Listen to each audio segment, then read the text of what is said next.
Yo, mambo vipi mtazamaji wa Tena Story? Just a reminder kukukumbusha uweze kusubscribe channel ya Tena Story ili uweze kuwa wa kwanza kupata updates mbalimbali pale ambapo zinatokea na wewe utakuwa wa kwanza kufikia.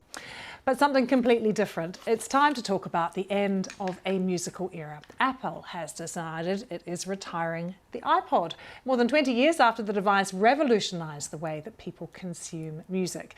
Let's go live to Stephen Abbott, who is a music industry consultant and artist manager. Stephen, I took a little trip down memory lane thinking about my first iPod.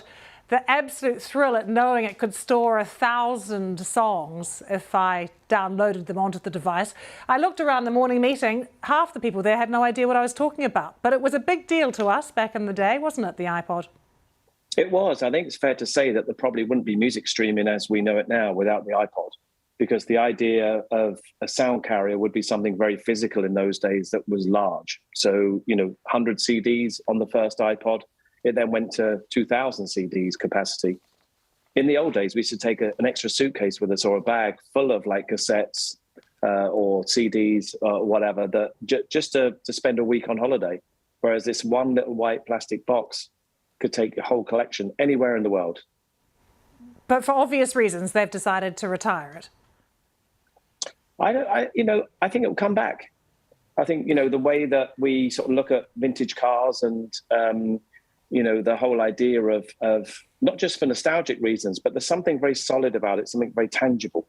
To give someone a streaming membership for their birthday or a voucher isn't the same as giving them something physical for Christmas. It had a real place. And I remember the excitement of people around me getting them for birthdays and Christmas, to the point where, it came out before the days of Apple stores, which is hard to imagine itself.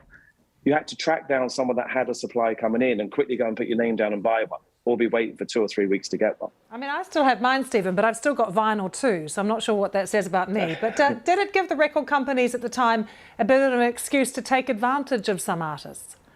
Oh, I think it did. I was head of A&R at V2 Virgin in New York, and Apple came into us before it was actually released. I've still got that original iPod. And it blew our minds as music fans. But once they left, and actually I remember bringing our lawyer in the business affairs department saying, we've just seen this, oh dear. So it's not going to be physical. This is going to be something that's a virtual file, and it's just a computer file. How are we going to be paid for this? How are we going to pay our artists? And of course, I think that argument about how artists were paid for downloads is still going on with streaming.